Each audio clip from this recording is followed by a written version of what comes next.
Well, good afternoon, everyone. Uh, I am Ibrahim Saif. Um, I am the CEO of Jordan Strategy Forum, and it is with pleasure that I welcome you to this session on public sector reform in the Middle East and North Africa.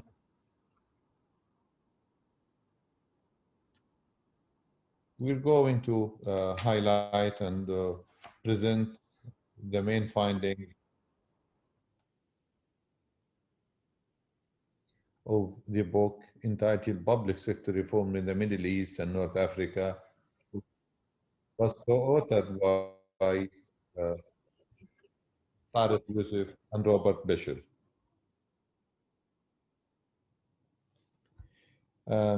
Before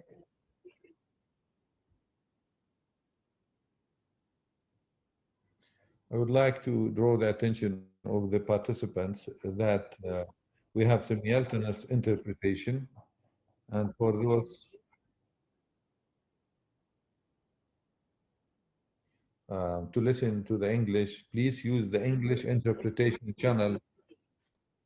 Just go to this interpretation and switch to the French channel.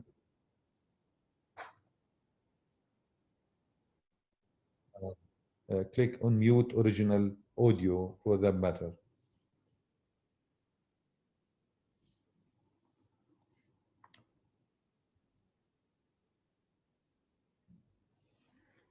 The book we are presenting today is co-authored by, again, Tariq Youssef and Robert Beshel. The book is presenting the issues regarding the huge sector in the Middle East, which is the public sector. No matter how we identify this book offers a comprehensive assessment of a wide range of reform efforts in 9 countries. The book also is presenting cases where reform has achieved certain outcomes, and it's a mixed outcome indeed that we're looking at. For example, in the case of Jordan, the book have looked at the restructuring of the cabinet operation. In Palestine, it looks at the revision of the public financial management. In Morocco, it looks at the voluntary retirement program.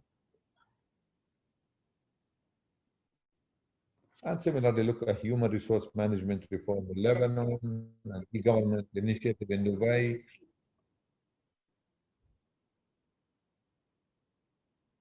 But clearly, the overall or the overarching conclusion, which I think is going to be presented by Mr. Robert Prestel, is that this process entails huge political and social aspects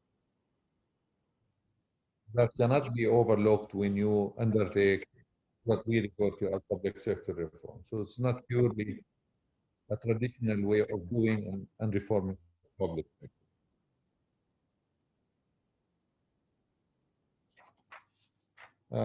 A very quick brief on the authors of the book that we're going to present, and with a highlight with Jordan. Dr. Tariq Youssef, he's a friend, but he is now leading, he's a non-resident senior fellow in the Foreign Policy Program and leading the Brookings Institute in Doha.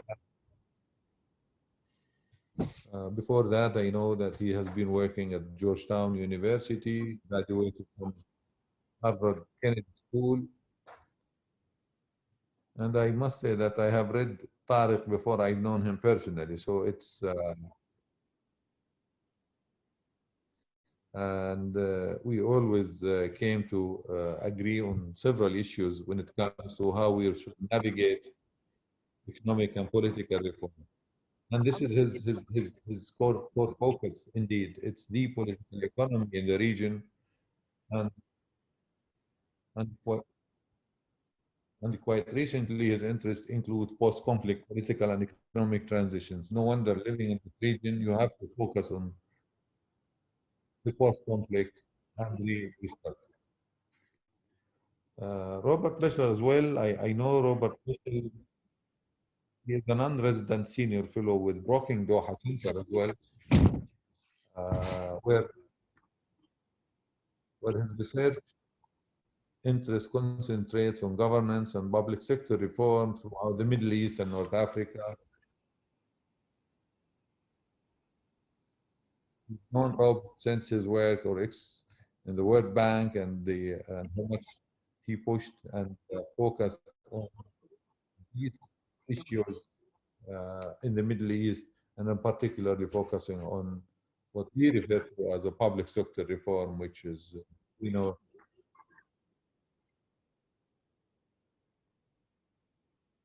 he worked and covered over 50 countries. So we hope that we will benefit from his extensive knowledge in covering and reviewing countries when it comes to improving governance and improving the performance of the public sector in general. Yeah. The way we are going to conduct this is that I will have a very brief comment. I had this book, Public Sector Reform, indeed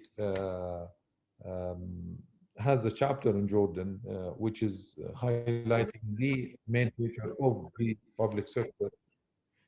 When I was reviewing this chapter yesterday and today, uh, just to tell the audience where we stand on this, and how much time since the focus of the chapter in Jordan about restructuring the, the way that the prime ministry is functioning or how the cabinet is functioning.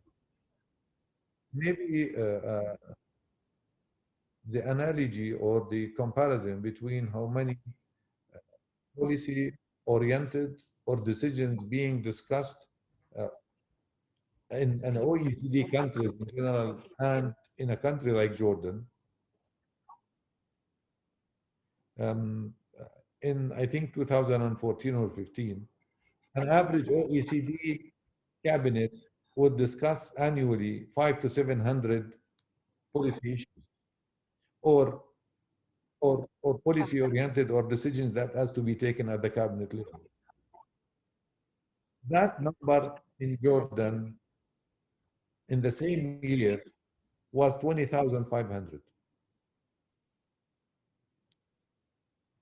This would never mean that the performance of Jordan's government is better than the OECD government, but it tells you how fragmented and how concentrated and how much time is being dedicated to such issues at the cabinet level, while the focus should be on more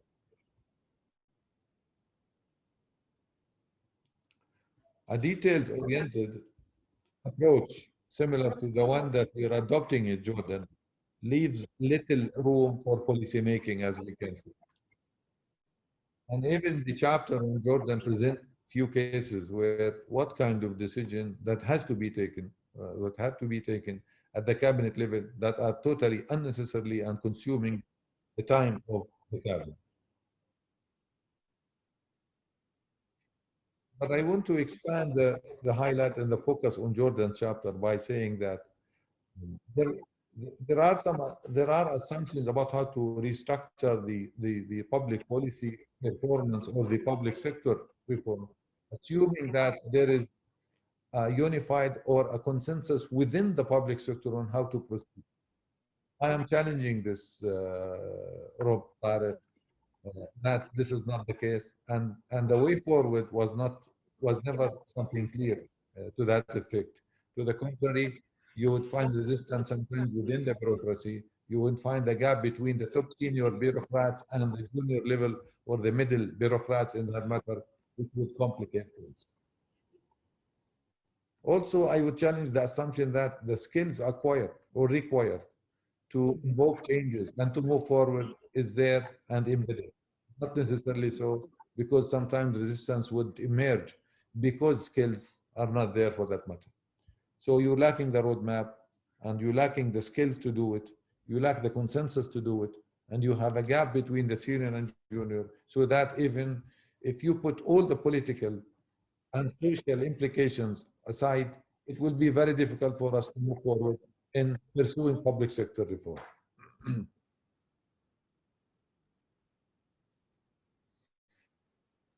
A final point, it's about when we established the public sector reform in Jordan, it was small and it was like a fit function, a fit for purpose style, which recently I have the pleasure to co-author a small piece on this with Samar Abeid from E&Y in Jordan, where we identified this issue on what kind of function you used to do and what is the function that is required from you today. And even in the book, it was identified the huge mandate that sometimes ministers can change and dictate the mandate of the ministries for that matter. The last thing I also would add is now, and maybe this will take us for the discussion, we hope to move from a government that is totally service provider and doing everything to a government that is enabler. So, and that was also the title of this short piece that we wrote, from service providing to enablers in that matter. So with these, of course, discretionary IT solutions are moving forward. It's all remedies and recipes that we have been contemplating and discussing, but it's time to have maybe have this broader view from Europe about how you see the Middle East and how Jordan fits in all this process. And then I'll give Tariq the floor also to have his comment before we can open the floor for discussion with our participants. We're glad to organize this event with Booking Doha, and we look forward to have more event similar to this. Thank you very much. I hope I haven't took much of the time, but Rob, the floor is yours. We'll give you 20 to 22 minutes, Rob, so we can make sure we have space for discussion later. So go ahead, Rob. Thank you very much. Dr. Ibrahim, thank you so much for your invitation. It's a great privilege to be here. Jordan is one of my favorite countries. I've been privileged to spend a considerable amount of time there. I have many dear Jordanian friends. I've been privileged at a couple different junctures to be involved in various dimensions of public sector reform in Jordan. And it's a remarkable country with extremely talented people and some very unique challenges. And so we're going to talk a bit about public sector reform more broadly in the region, but we'll also have a chance to speak a bit about public sector reform in Jordan.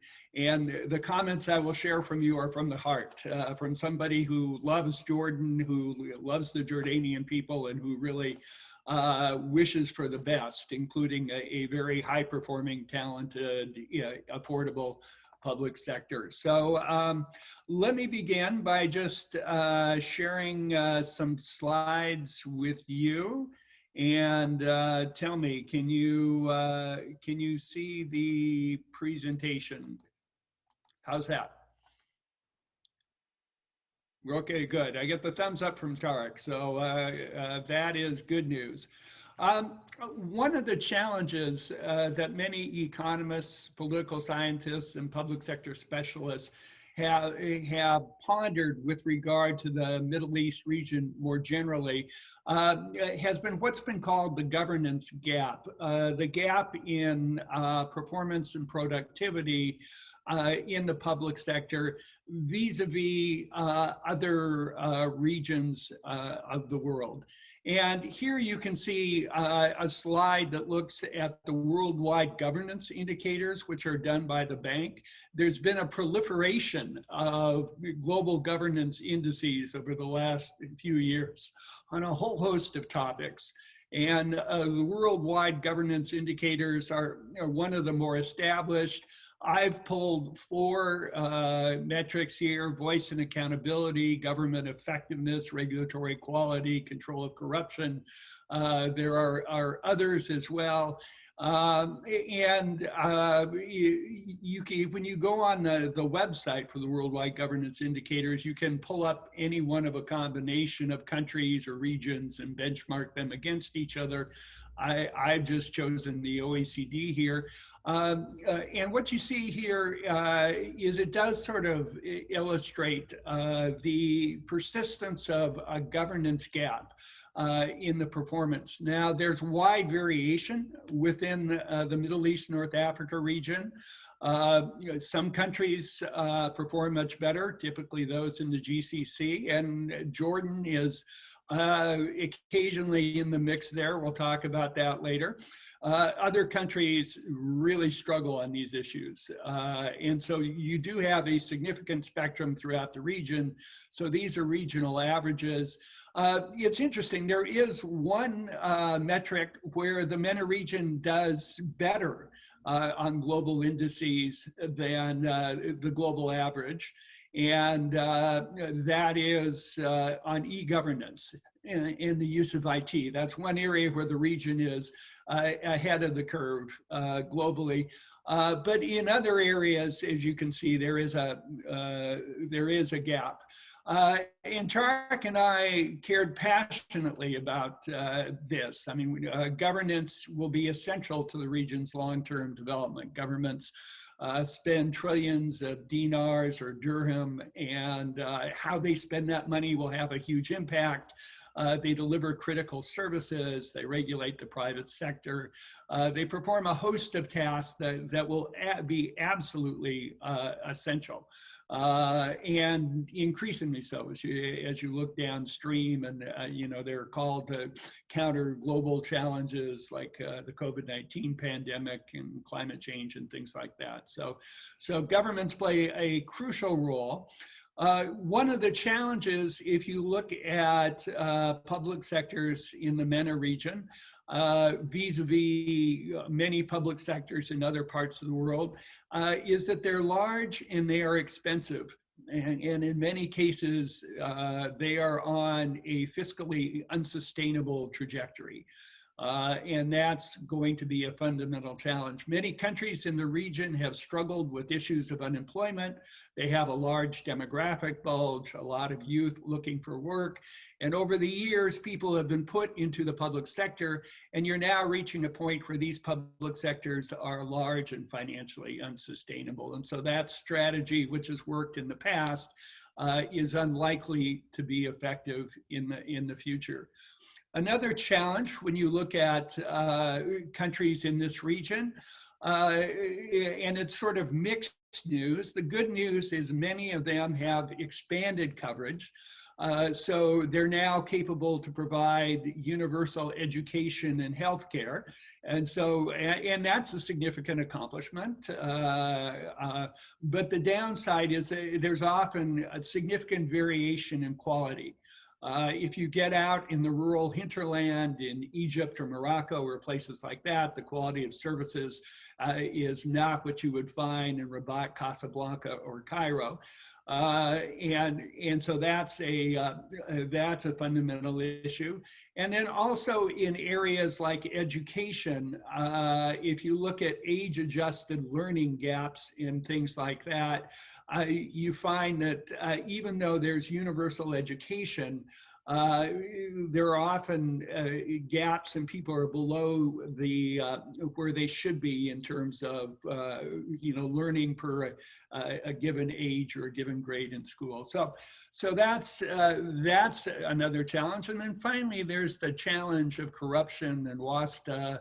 And as you know, when recent popular uprisings have happened, whether it's in Lebanon, whether it's in Sudan, whether it's in Algeria.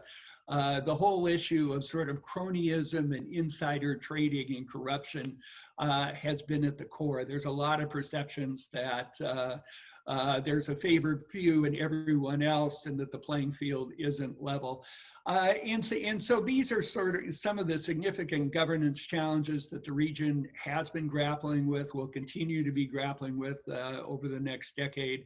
And I think that every country in different ways, in different dimensions, sort of finds itself dealing with some of these sets of issues. And this is fairly widely known. There were two things, though, that really, I think, animated Tarek and I. One of them is there has been a significant amount of public sector reform in MENA. It's been interesting, and as we looked across the region, we saw that there have been a significant number of efforts to try to improve the functioning of the public sector. Some have gone well, others not so much, but there is a body of experience that we felt would be of interest to people thinking and worrying about how do you make improvements in this area. And then secondly, when you look globally at the study of public administration, the case study method is often used. I mean, particularly Tarek and I came from the Kennedy School at Harvard, which has a collection of 2,000 or so cases on public sector reforms. And what was really noticeable when you look at this body was how little time and attention was devoted to the Middle East, North Africa region. Literally in the Kennedy School's database of over 2,000 cases, there were less than 5 that dealt with the Middle East. And so we felt it was, there was a huge lacuna, a huge gap here, and we wanted to do what we could to make a contribution to that. So anyhow, we looked at a combination of cases, and here's where they are. These were, we wanted to look across countries. So we had the Maghreb, we had the Mashrek, we had countries from the GCC. We wanted to look at across topics. So we looked at some sets of reforms that were on center of government operations that affect the whole public sector. And then we looked at some agency specific reforms to see what we could learn from here. And we ended up coming across these cases. As I said, they had the diversity which we liked. Part of the issues were access to, quite frankly. We looked for the cases where we could get them, and so it was difficult to get cases from Syria or Yemen or Libya, and we didn't do that, but we did find these. And I think they're some of the most interesting cases that took place, and in some respects, some of the most far-reaching cases that took place. As you can see from this slide, some of them were amazingly successful, really had quite significant contributions. Others fell somewhere in the muddled middle, and one of them, the case of human resource reforms, was a flaming disaster, but a destructive one. So it was an interesting mix in terms of success. I'm going to talk briefly about the substance of these reforms, what they looked at. And what I would do at the beginning is it's interesting to reflect on what was not in the mix. What were the dogs that didn't bark? And here, if you look at the broader body of Arab public sector reforms in general, against what a lot of public sector reforms were doing elsewhere in the globe, a couple of things stand out at you. One of them is in many parts of the world, there was a strong emphasis on devolution and decentralization of power, sort of pushing responsibility down to lower levels of government. That's not something you see a lot of in MENA. Throughout the Middle East, governments are very heavily centralized. Privatization was a huge agenda. It was particularly large in Latin America, but it also played a role in East Asia, elsewhere. And privatization has not really taken off in MENA. You still have a lot of state-owned enterprises, and the hand of the state is quite large in the economy here. And then finally, there's the issue of social accountability and citizen empowerment. You've seen some movement here recently, and we have a case from Tunisia on their right to information legislation. And so we touched upon that, and that's a fascinating story. But if you look at other parts of the world, there's really been a tsunami of transparency and right to information legislation, and that's just barely lapping up on the shores of MENA. It hasn't, it hasn't really taken off. Well, one of the key areas, and I'm grateful to Dr. Ibrahim for really highlighting this, that we looked at are center of government reforms. These are reforms to the Prime Minister's office, the presidency, the Amir Diwan, cabinet operations. Typically, they look at efforts to try to improve the quality of policy making. They can look a lot at performance monitoring. There's been a huge push on delivery and the creation of delivery units. And it's interesting because the case that we have here is from Jordan, was in early, it was 2006. But then Jordan continued working on this agenda for some time. And so initial efforts were not particularly successful, but downstream, there were some reforms that were successful in Jordan. So it had kind of a mixed legacy there. Center of government reforms are a critical area. It's a complicated area. It's an area where sort of traditional forms of decision-making, which are, informal consultation, come up against rational bureaucratic forms of organization, and that fit is often an imperfect one. And then what's really interesting, and I'm not going to elaborate this now, but we can elaborate this in the discussion, is there are also challenges of bureaucratic culture.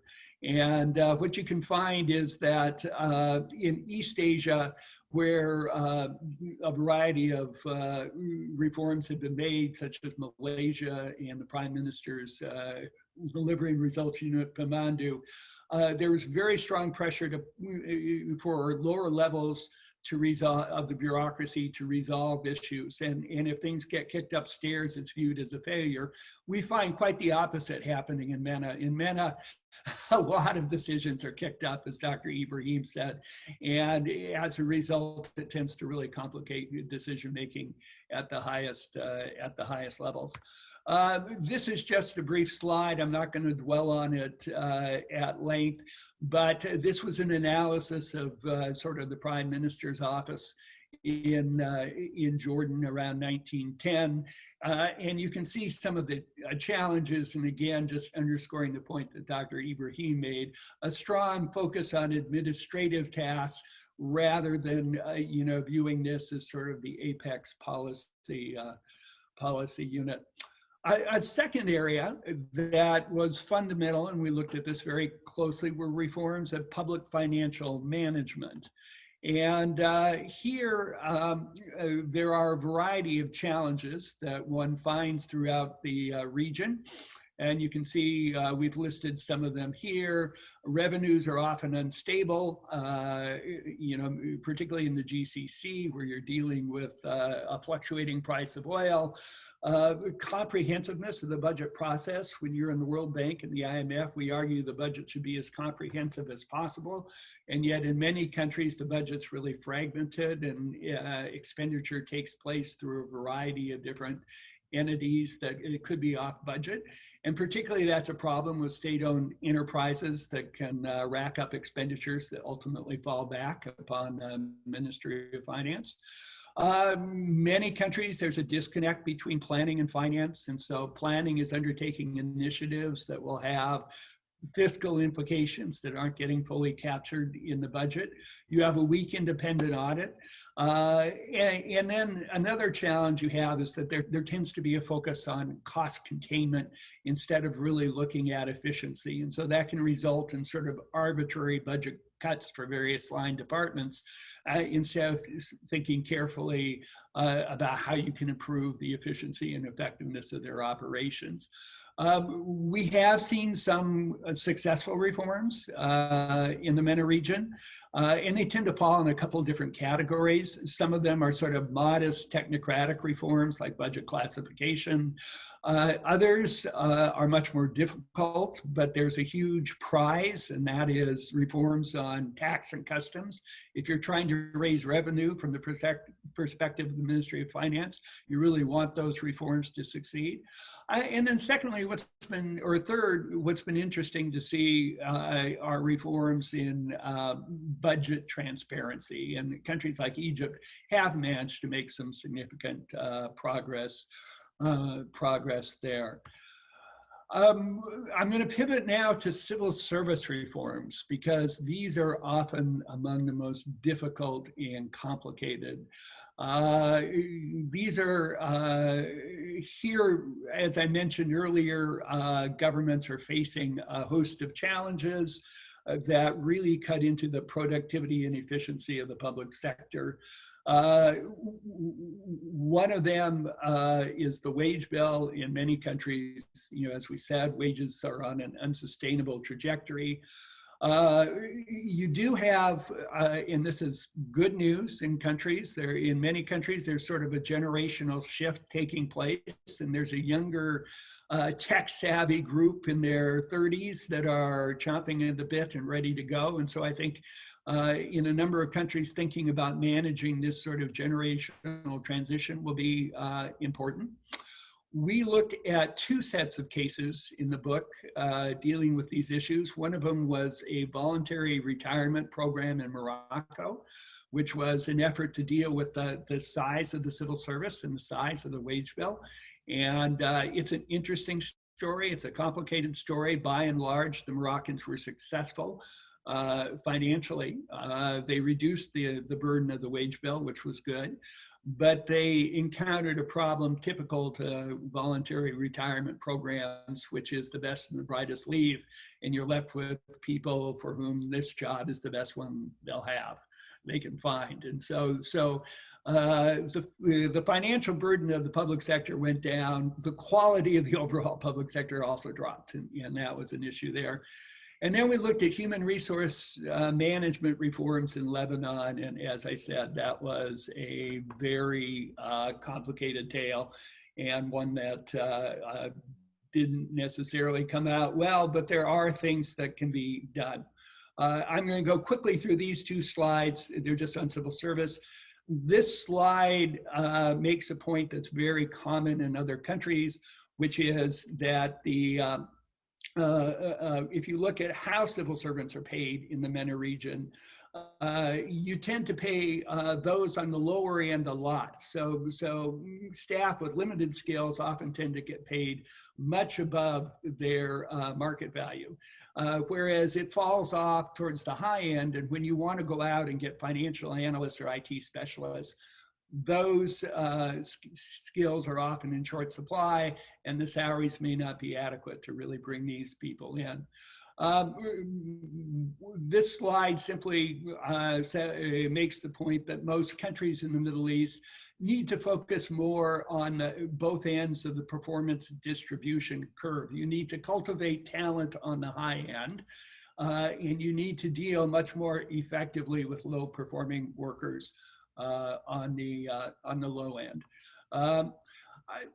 In addition to the center of government reforms, which I've talked about, we also looked at agency-specific reforms. And these were very interesting, and there were a number that were quite successful by any metric. They did things faster, cheaper, with higher quality and more citizen responsiveness. So, I mean, it's really interesting to see how how well these reforms did. One of my favorite is from Jordan, and you can look at this. It's in our book. It's also on the website for Princeton's Innovations for Successful Society. It was reforms to document processing. They played out over a decade. The hero is Nazu Marzuka. And he encountered a variety of different challenges. You'll see that in the case. These were the issues he confronted. And he was able to make quite an effective impact there.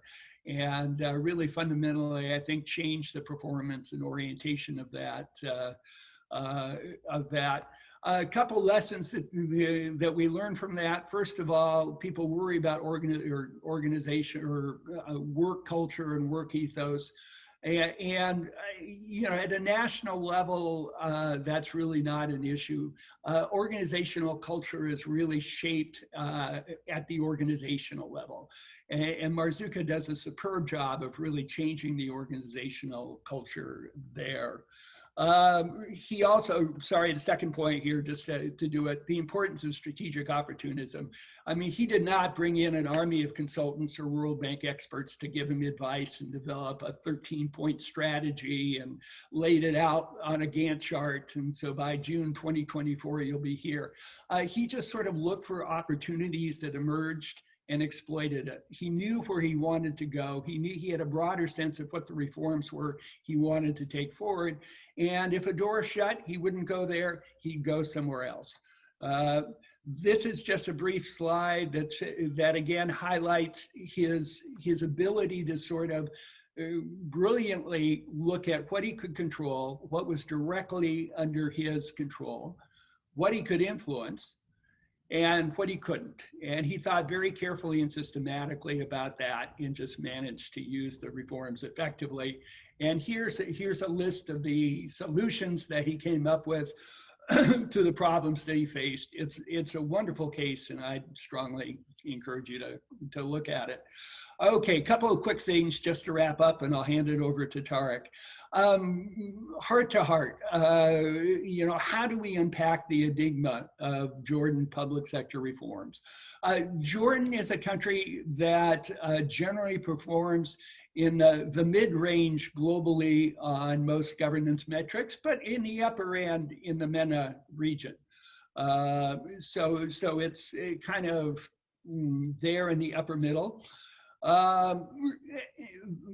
The enigma I find in Jordan is that there's plenty of talented and thoughtful leadership and a capable civil service. I mean, Dr. Ibrahim really hit this on the head when he talked about, senior Jordanian public sector managers. There are many very talented, very capable, very gifted folks. And yet, historically, a lot of Jordanian public sector reform efforts have underperformed. They haven't delivered to the extent that one would have hoped. And I think there's a variety of reasons for that. There are sort of hardware and software. On the hardware side, Jordan's in a tough neighborhood. You have a lot of exogenous shocks. And that's just, you know, by dint of where you are, where you live. And then secondly, you have the West Bank, East Bank divide, and the fact that the East Bank in particular is very reliant on public employment and is very influential within broader Jordanian politics. And so these are challenges that will have to be managed. But then there are also some administrative practices, the software, that Jordan does. And these are things that could potentially change. One of the challenges is the frequent churning of ministries. For Marzuka to do his reforms, he had 5 years, and then he had a hand-picked successor who had another 5 years. So it was a 10-year enterprise. And most successful public sector reforms are not done in an afternoon. They take a while to set up and reinforce and maintain. And the problem in Jordan is when you're frequently churning your ministries, bringing in new ministers at a frequent rate, you just don't have the long-term time it takes for a lot of these agendas to succeed. And then what happens is a new minister comes in and often tends to redefine the agenda, doesn't feel bound by what his predecessor does and heads off in another direction. Anyhow, I see my time is coming to an end. Here are a couple of solutions I will offer up briefly, and then I will give it over to Tarek. Point number one, Jordan is going to have a tight fiscal environment for some time to come. The bad news is that, complicates the task of undertaking expensive reforms. The good news is that most successful public sector reforms happen in an environment of fiscal constraint. There's an old adage you can attribute to Churchill or Machiavelli, or Rahm Emanuel. It's been around forever, but just don't let a good crisis go to waste. Secondly, I think the experience of Marzuka was very interesting. Salam Fayyad had a quite similar approach in nearby Palestine, and that is strategic opportunism. Instead of rolling out grand and grandiose plans for public sector reform, and I've done a few of those in Jordan myself, articulate the direction you want to go and then take advantage of the opportunities that present themselves. Give reformers time and space to work. We talked about that. That's going to be absolutely essential. I think Jordan lags a bit in IT, and we won't have time to have this conversation now, but it's worth thinking, given that the future trajectory is e-governance in many countries. How Jordan can position itself on that? Use available tools strategically and cultivate managerial talent. So anyhow, some advice, friend to friend. Tarek, let me turn it over to you now. Thank you, Bob. Thank you, Bob. And thank you, Ibrahim, for giving us this opportunity to share the results of and some of the tentative conclusions that we've put out in this publication. As Bob mentioned, Jordan figures very prominently. And many of the lessons we draw from the book, from studying these cases, come from Jordan. And Jordan will continue to be an important venue, a place where public sector reforms will be updated, relaunched, deepened. And so this conversation has to continue. I will be very brief in the interest of saving time and opening up the floor for a broader discussion, but perhaps my comments will focus on a couple of observations to provide the context today for this publication. When this book was going to the publisher in mid to late 2019, before COVID, in fact, had become a global pandemic, we were becoming increasingly convinced, after observing the protests that took place in 2018 and 2019 in many parts of the region, in many countries that had escaped the Arab Spring protests, whether it's Algeria, Iraq, Lebanon, Sudan, and even Jordan, 2018 had seen some social unrest. We were convinced that the case for public sector reform, the imperative of public sector reform, the need to improve services was urgent, and that in fact governments needed to pay greater attention and invest more in an agenda that, quite frankly, they had neglected for over a decade. If you recall, Dr. Ibrahim and many members of the audience, we became too much involved with the democratization project, the political reform project, and rightly so, because it affects reforms, including public sector reforms. But we ignored, and because of the political instability that took place in many countries, we ignored the public sector, government capabilities, government abilities to discharge responsibilities, basic responsibilities. And so we were convinced in early 2019 that public sector reforms as an imperative, as a need, is back on the table. We were also quite satisfied with the observation that the region had enough experience within itself. It didn't always have to look outside. It didn't need to import solutions. There's a wealth of experience. We capture a very small part of it. And we thought there are lessons within the region that can be adapted, that can be made country specific, that might provide the motivation and the example for countries to follow. We were, I would say, overall quite satisfied with that conclusion. But then came COVID-19. And as COVID-19, not just a public health pandemic, but also a major economic recession in the region began to take hold, we saw an opportunity, and we became even more persuaded by the need for public sectors, governments in our region to invest in themselves, to become more capable, more efficient, more responsive, more dynamic. After all, we saw in 2020, and we continue to observe today, how governments stepped in, were forced to respond to the pandemic with not only a host of public health measures, the lockdowns, the testing, the tracking, some of the coordination, but also the fiscal and monetary support that some governments extended, and others, to the extent that they can, did provide. In our view, the case for public sector reform became even stronger, partly because we believe in the midst of this pandemic, we discovered or rediscovered the importance of having a well-functioning, capable public sector. Many of the issues surrounding the pandemic are here to stay. Some of the economic damage that has been inflicted on the region will be here for not just months, but years. The recovery will be a long recovery, and low and middle income countries will suffer probably a lot of adjustment and dislocation as they try to recover.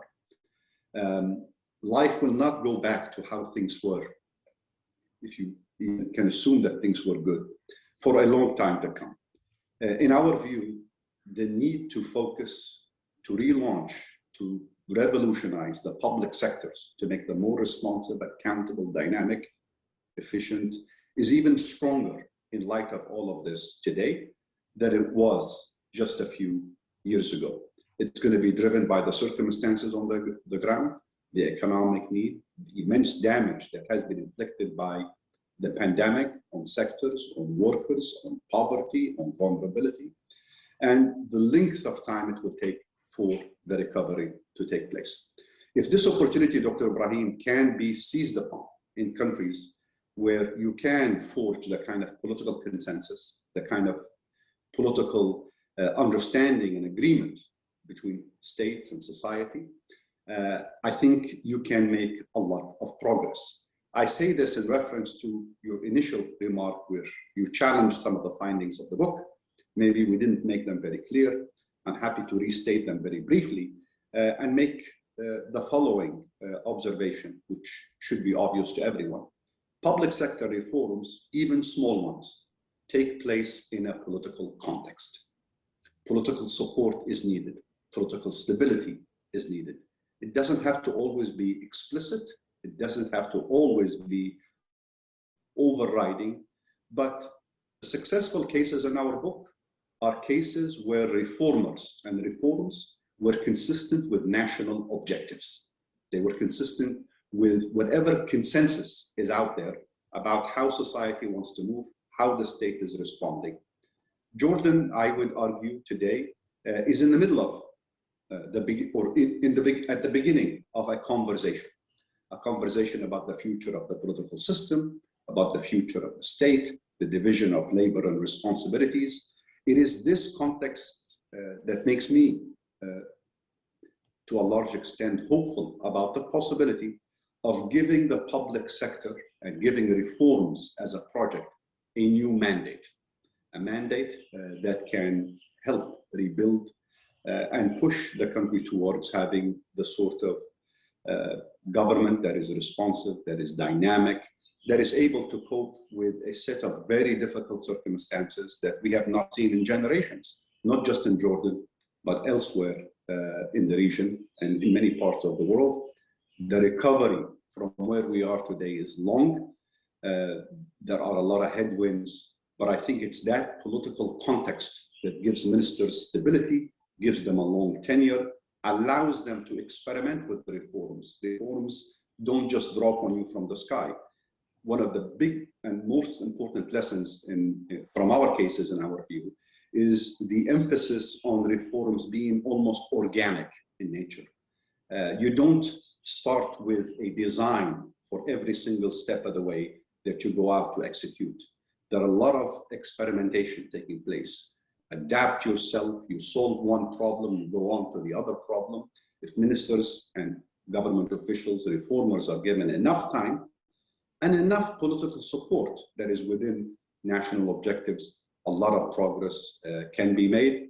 I remain hopeful. We remain hopeful about this agenda, but we're also mindful of the immense challenges we face, the risks ahead, and the need to take on the tasks of rebuilding states, rebuilding societies, and creating dynamic economies in a very forceful, credible, and serious manner in the future.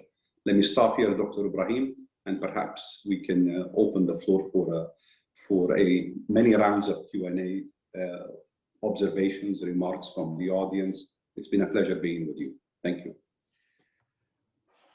Thank you very much, Dr. Tariq. Thanks, Rob, for this overview of the findings of the book, and also with the highlights that has been put in Jordan and its reform. I have a number of questions that already been sent, and this is my invitation for all our participants. If they have questions, please log in and or raise hand, so we give you the opportunity to drop or to direct your questions. But Tariq, just to kick off the discussion and to push the discussion further, of course, public sector reform needs, as you described, the right political context for this to happen. And sometimes the question is shall we wait for that political context to be ready for us to start? Or, as I read even in your book, is that sometimes the way your bureaucracy and your state is functioning is a reflection of your also political system in a way. I don't want to complicate things, but it's chicks and eggs where you start, where you break this cycle, because the most talked about maybe topic in at least Jordan or in the region is public sector reform. How big, how inefficient, and how dangerous it is. As you put it even in the summary of your book, the functioning and the efficiency of the public sector could be a source of stability or a source of upheavals in these countries. Yet those within this bureaucracy, the most secured, sometimes they have these safe jobs for life, etc., etc. What is the motivational sort of system that or punish or encourage for us to start moving? And I know that even Rob, in the small model, he talked about this term that I like very much, the strategic opportunism, which is to me that you have that entity that somehow managed to make a success story in Jordan, which we all feel, and we are all proud of that entity and the way it's functioning. But that was not, to tell you the truth, contagious somehow. That success was limited to that model. There was some progress elsewhere, but that was an outstanding institutions working. Where you go? Do you want to go silos, starting to improve things here and there, and then hopefully they will get together Do you want to have a comprehensive view? Do you wait for the political? I'll just kick off the discussion with this question, and then I'll see if there are, and then I'll direct the rest of the questions to you if that's okay. Rob, I'll go with you first.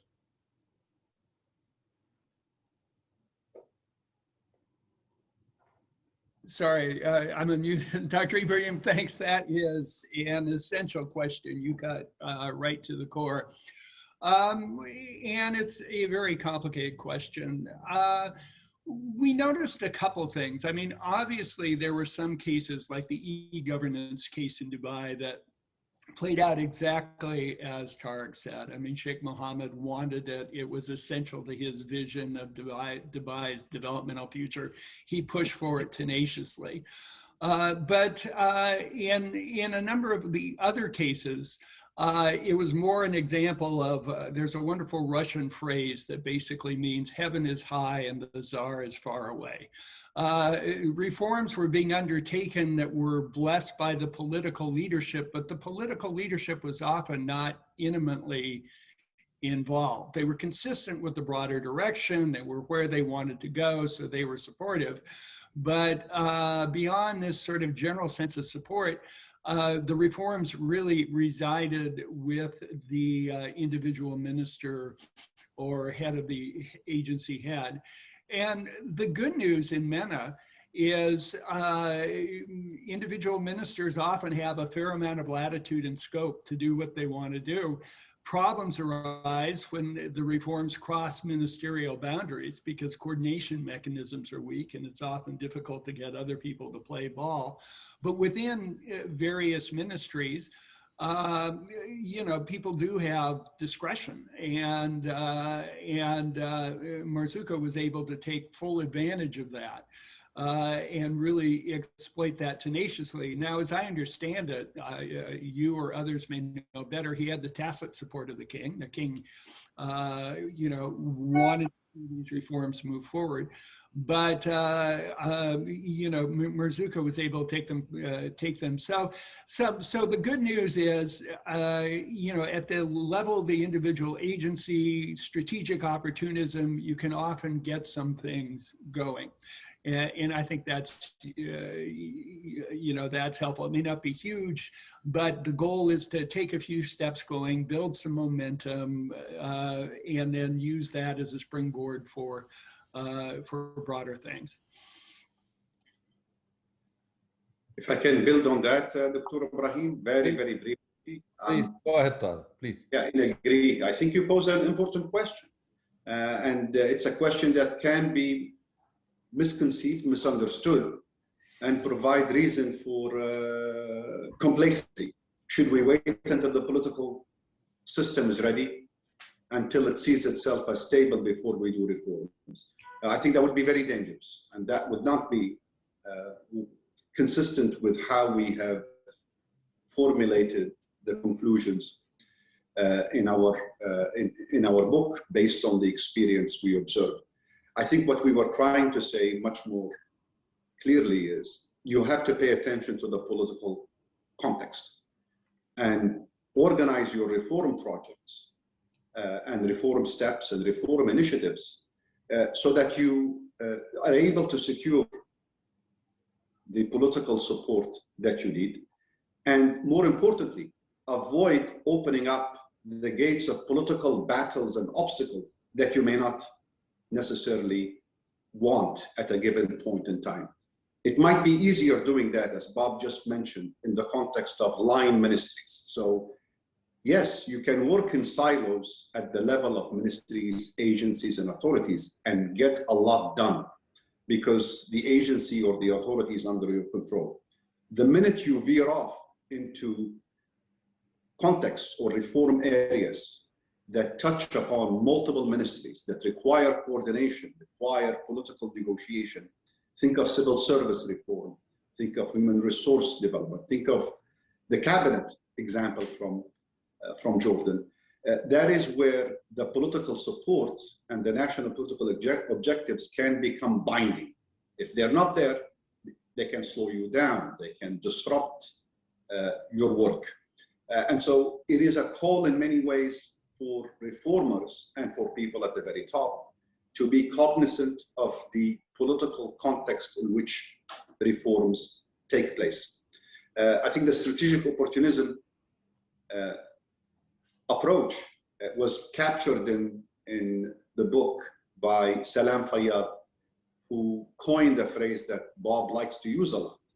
Salam's response to questions about what he's trying to do and how he's sequencing his own reform plans was to say the following: I'm trying, do what you can, wherever you can, as soon as you can do it.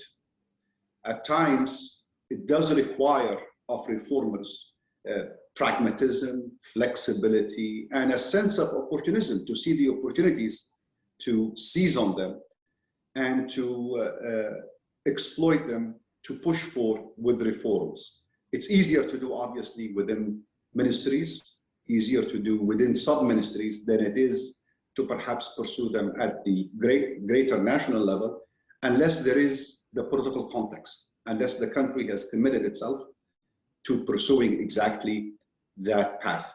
Last but not least, Dr. Ibrahim, and we devote a little bit of space in the book to this. This was a surprise for me as an analyst. For a very long time, we shunned the notion that leaders matter, that this is as much about the individuals as it is about the reforms.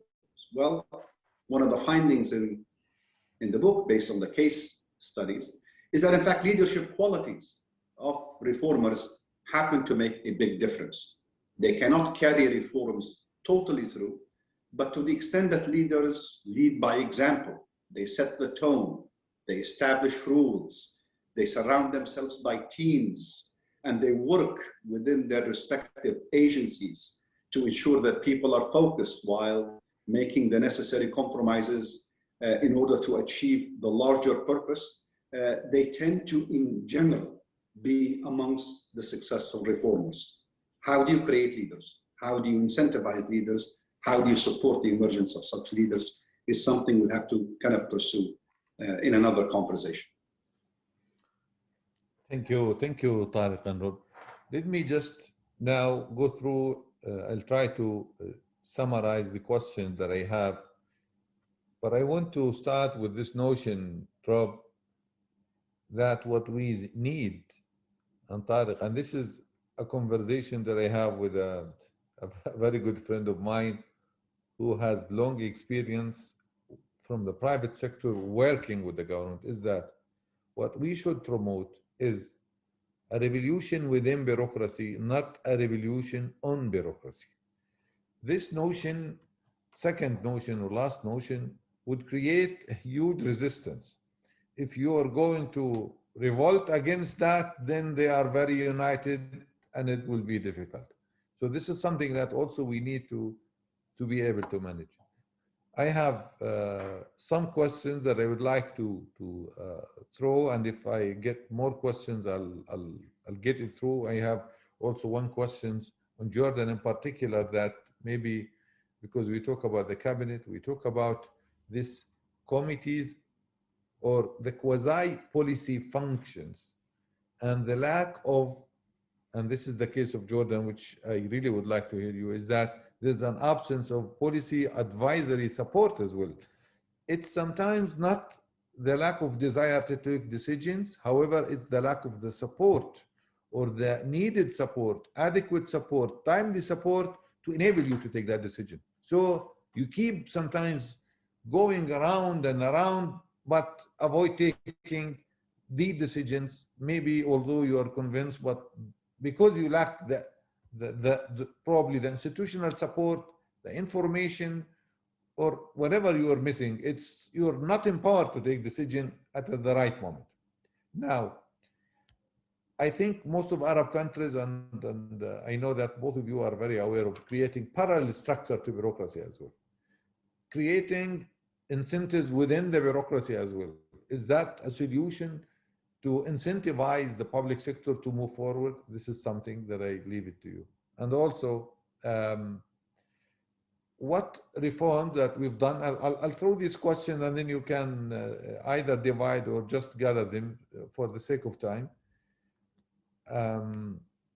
About the integrity or the good governance within the public sector and how much reform we've done in terms of improving that governance.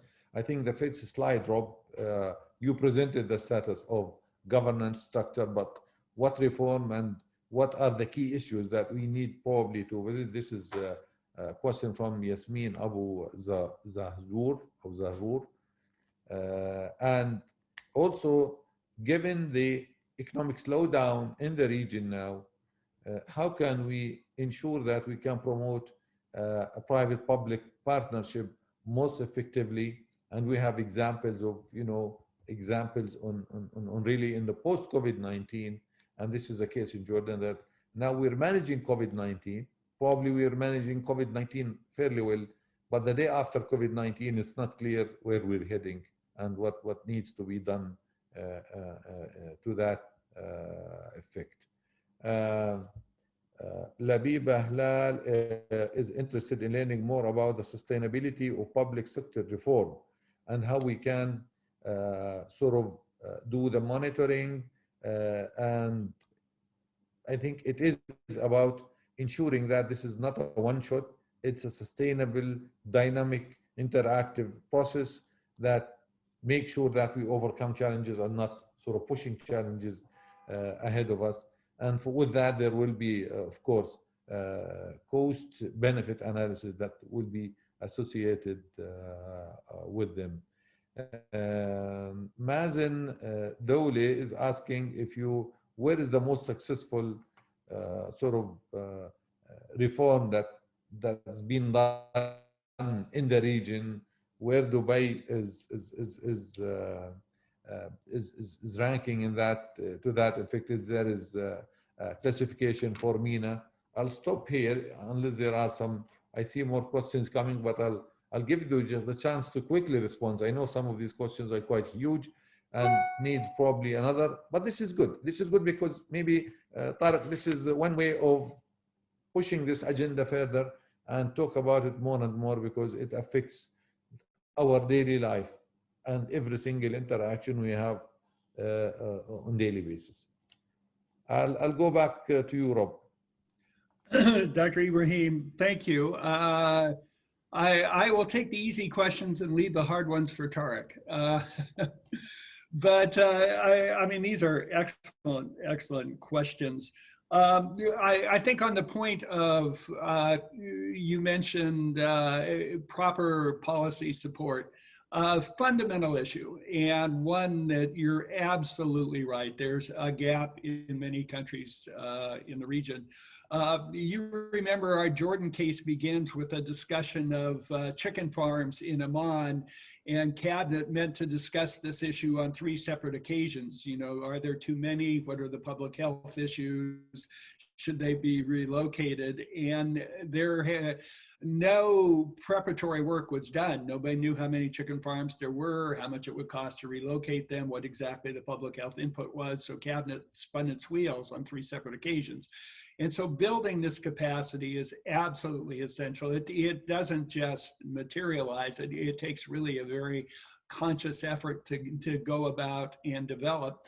And it's hard to do because you need to have staff with skills in cost-benefit analysis or consulting and managerial practices. You need to pull together a team with a cross-cutting skill profile to really adjust, sectoral expertise and things like that to address these issues. But it's fundamental. And a lot of countries to do this are shortcutting. And that was one of the other questions that were done. They're setting up some of these independent entities that are outside of the broader civil service process that are being paid well above standard civil service rates. I mean, Saudi Arabia has done a lot of this to try to jumpstart its Vision 2030 reform program. And my view, is this a good idea or a bad idea? In the near term, it's a good idea in that it can give you access to expertise you wouldn't otherwise have that can be vital to taking good decisions. over the long term, it's a bad idea because it can lead to fragmentation in the broader public sector and all sorts of dysfunctional results.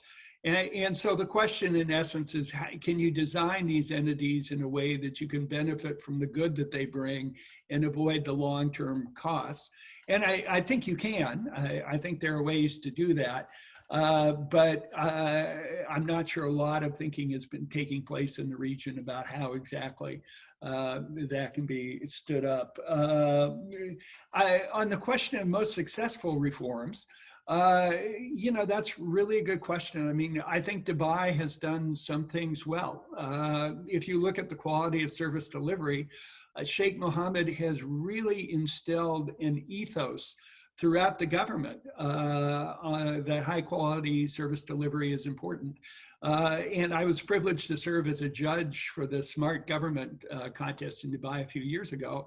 And it was interesting to see, even in obscure corners of the bureaucracy, this ethos had permeated and people were working very hard to deliver value added and you know, efficiency gains and service delivery gains and things like that. And so it was impressive to see the ethos he's been able to articulate. However, Dubai also illustrates one of the challenges, and it's a broader challenge throughout the region, and that is the challenge of effective regulation. And where is the boundary between, the most appropriate boundary between the public sector and the private sector? You know, Dubai's in the business of running boat tours by the Burj Khalifa. This, you know, and in most countries, that's not a service that the public sector would feel in any way compelled to provide. So I think this question is an important one and needs to be looked at carefully in terms of both sectors. And the nature of the services being provided. And, you know, there are some countries that do well on certain dimensions and less well on others. Briefly, Tariq, so I can come with the second round before we close. Let's go with the second round. I'm very satisfied with what Bob has said. Come on, you must say something. Yalla, yalla. Okay, well, you know, some of the other lessons, Dr. Ibrahim, that also come out of the case studies that are worth highlighting, and they apply both they apply to Dubai, they apply to Jordan, they apply to Morocco, they apply to Egypt. The focus on communication. 15 years ago, I would never have listed the importance of internal and external communication as one of the requirements for a successful reform effort. I think it's very obvious to everyone today, not only because of social media, but because of the amount of information and misinformation that is circulating at any point in time. How reformers incorporate the need to communicate, to deliver messaging, and to make that messaging consistent with actually what they are working on, able to achieve and not achieve, is going to be increasingly one of the requirements of any successful reform effort. Another perhaps requirement for success that we've observed in a lot of cases, and it doesn't always apply across all reform initiatives, the need to build credibility very early on. Now, it might be easier if you are delivering documents, printing passports, improving the queues at the entrance of an agency to show that you have, in fact, some quick wins that are visible to the public, that enhance your credibility. It will be very difficult, much more demanding, if you're working on public financial management or transparency of policy processes. There are ways around it, but one of the lessons we feel matters for the future is the need to deliver concrete results early on. To build credibility with both bosses at the top, but also with the public, especially if reforms need time, they require the public to remain confident, and it provides you also with a level of support. So these two, I think, should also be part of the mix in thinking about the design and formulation of reforms as we get to this agenda. But more to your point, Dr. Ibrahim, and this is obviously goes beyond the public sector. I'm of the view that the nature, the mission, the role of the state in society, not just in our region, but around the world, period, is being looked at differently as we emerge and recover from the pandemic. You don't have to go very far. Look at the states. Look at what governments, what the two governments have done in the last 2 years, and look at what they're planning in order to ensure a recovery, to promote the recovery, and to enhance the role and credibility of regulation, oversight. I think the trend of strengthening the state, bringing back the state, is going to be with us for a long time to come. It need not come at the expense of the private sector, but we should not be surprised to see even international institutions such as the IMF and the World Bank and others emphasizing and highlighting the importance of having capable states, efficient states moving forward, states that need to tackle, quite frankly, the damage that COVID-19 has done that is beyond our reach right now, even our knowledge. So this conversation, I think, is going to stay with us, and it's going to be part and parcel of how we look at the reform agenda for the public sector. Thank you, thank you. I'll have this final round of questions, so bear with me.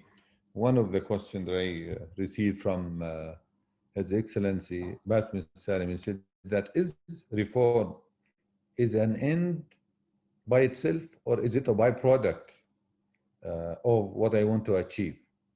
And what is meant is that I have huge economic challenges that I am encountering that I'm trying to overcome. So it's like he is suggesting that a kind of a reverse engineering process whereby we introduce the kind of reform that we want. And he emphasizing this notion of product or byproduct, because he said that I want a functioning public sector that would enable me to overcome the challenges that and accordingly maybe I can prioritize or do that things.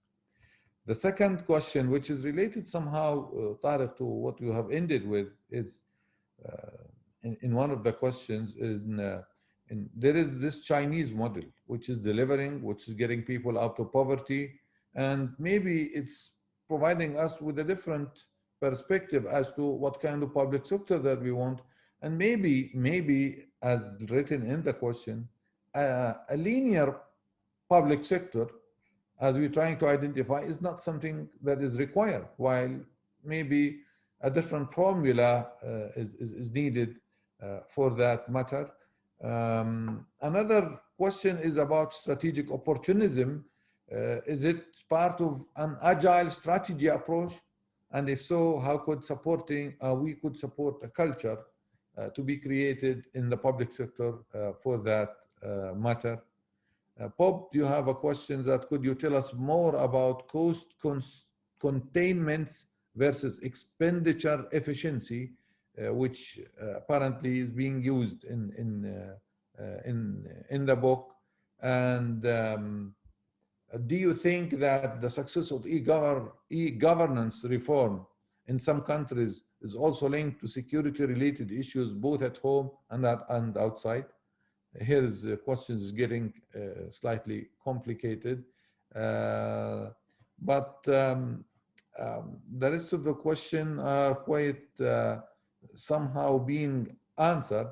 I have this question in Lebanon, maybe you can reform from Samar Haider, which is given the very complex political context and the severe crisis in Lebanon.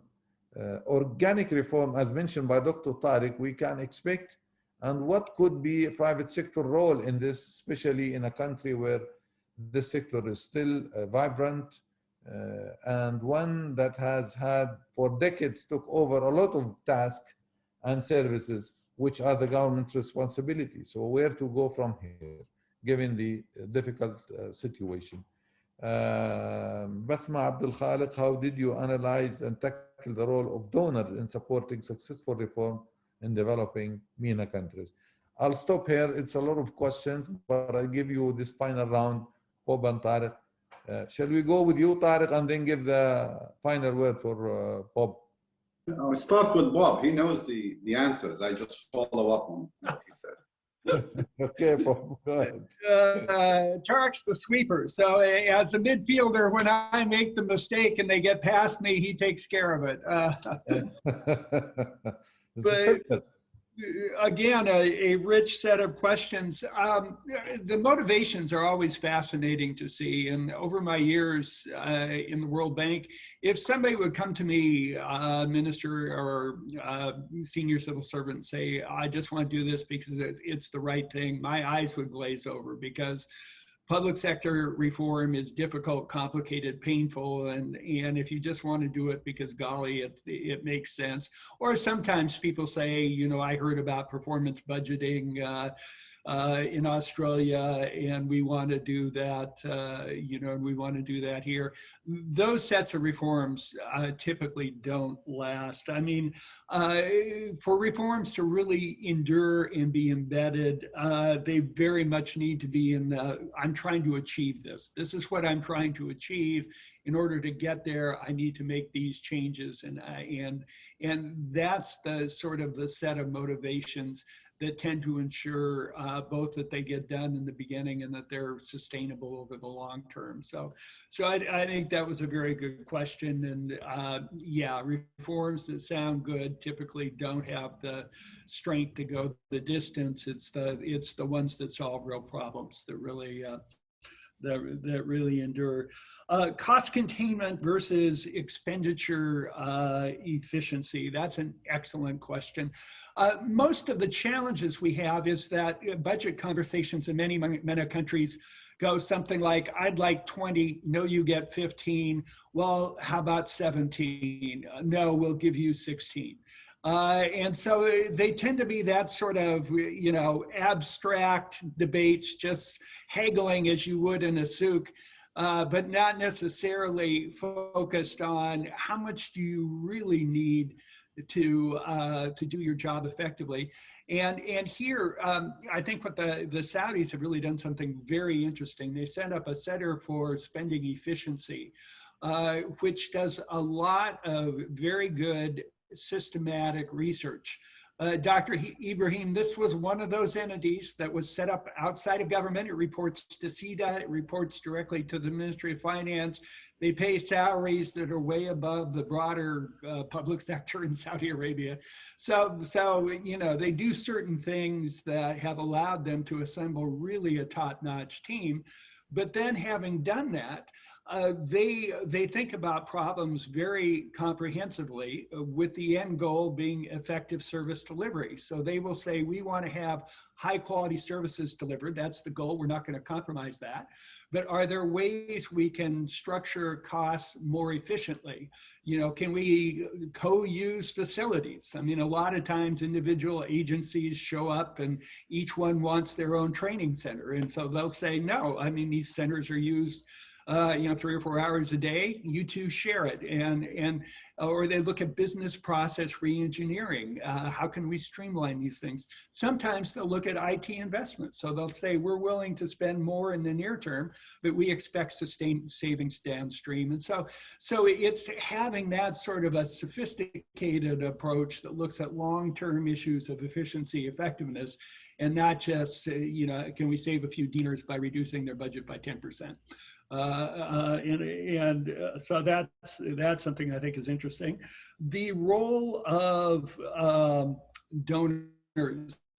I obviously have some bias here. I spent a lot of time at the World Bank and the Asian Development Bank. I think donors can be useful in a number of dimensions. I mean, obviously, if it's a matter of big ticket financing for IT systems or retrenchment packages or things like that, donors can often be helpful with that sort of financing. I think donors can be useful in providing access to international experience and global best practice. They can help understand what's going on elsewhere in MENA in the other region. But the interesting thing for me was most of the time when I was in the bank, I think our broader or the best service that we provided, and we did this knowingly, was serving as a foil for internal reformers to sort of point at us. And so we would sit down with people and say, what's the fundamental issue that needs to change? And they say, if you really want to be effective, we need to do A, B, and C. And so then we would have conversations with people in government, and we say it's our understanding that A, B, and C are major issues. And then these people would take that and say, oh man, those bastards in the bank, you won't believe it. They're having us do A, B, and C, so we need to get out there and do it because they're breathing down our necks. And so we would be used strategically as a pawn by well-intentioned reformers in their institutions to try to take forward a reform agenda that they themselves were really trying to push. Thanks, Paul. Tarek? Very, very briefly, Dr. Ibrahim, I'm cognizant of the time. I'm glad Bob mentioned the business process reengineering that Dr. Bassem had brought up. I wish we had devoted more time and space for it in the book. We highlight it in the context of a number of the chapters. And clearly, in many of the interviews with the reformers over time, the sense of reforms being both a means to an end, but also an end in of themselves, which is captured most clearly with the business process reengineering, comes out strongly. And these are the type of reforms that most people would describe as being very difficult, very demanding. I think it was Ziad Bahauddin who compared these processes of reforms as plumbing work. You're getting your hands really down and dirty and trying to sort of ease up blockages or reroute processes so as to create the necessary dynamism or efficiency within the system. More on this, hopefully, in the future. I was intrigued by the question about China. I think we can devote another session to this. Dr. Ibrahim is in a good position to speak about this. Me and him have traveled to China together. We've met with our Chinese colleagues with the goal of trying to understand how they organize themselves, what they do, and how they do it. I've got good news and bad news. Very briefly, the good news is there's a lot in the way that China manages its affairs that we can learn from. Targets, benchmarks, decentralization, emphasis on efficiency, rules, processes, and that's good news. The bad news is you can't just import that into our region so easily, so readily, because it's context specific. Unfortunately, the people who speak about the China model in our region don't usually speak about the efficiency and the effectiveness and the accountability dimensions of their bureaucratic approach. They speak about it in terms of the top-down management, controls, the authoritarian side of China. And so we need to be very careful here when we seek out experience or inspiration from as complex and a very challenging system to understand and one that is difficult to always appreciate from the outside as that of China. Perhaps the last word and the question that came from Lebanon. I'm spending a lot of time these days thinking about Lebanon and Iraq because I'm trying to understand Libya. And so I think the nature of many of the problems in Lebanon today and even in Iraq, we're seeing them also extend to Libya. We might also see them extend to post-conflict countries such as Syria and Yemen in the future. I worry about the power-sharing approach to managing our societies. I think power-sharing formula work well to achieve peace, to stabilize countries in the short term and to achieve ceasefires, but they have proven to be incredibly dysfunctional at allowing societies to take on the big, important agendas of restructuring, putting visions, arriving at national consensus, undertaking reforms. And so I worry right now that as more and more countries emerging from conflict in our region begin to adopt what seemed very logical initially as power sharing formula to buy peace, they might lock themselves into dysfunctionality over an extended period of time. This is not to say that Lebanon has to wait or go through a revolution in order to address the long-standing and challenging developmental, economic, and political issues it faces. It is only to highlight the dangers in ignoring the underlying political fabric and structure and agreements that might in fact have pushed countries in the trajectory that they may not necessarily want to be on over time. I'm speaking selfishly about this, obviously, because I'm from Libya, and I worry that what initially has been billed as short-term power sharing might become a decades-long framework for not resolving problems, postponing them into the future. We can have a broader discussion about this, hopefully, another time. Thank you, Dr. Ibrahim. Well, Bob and Tariq and Brookings Institute in Doha, thank you very much for giving us this opportunity. And I'm sure the still remaining unanswered questions maybe require another session to extend our discussion and maybe focus on a certain issues that are of very relevance to the policy making. We are engaged at the GSF in public sector reform as an exercise. And Bob, you should expect an invitation from us, of course, and Dr. Tariq, our good friend, that really want to dwell on this more and more. And we want to seek also, the opportunities that such institutions can think about in order to further and enhance this relation. Without any further ado, I thank all the participants, all those who directed questions, all those who remained with us until now, and I'm sure that is ushering a new sort of wave of activities that we hope to have with Brookings Doha. Thank you very much, Dr. Tariq.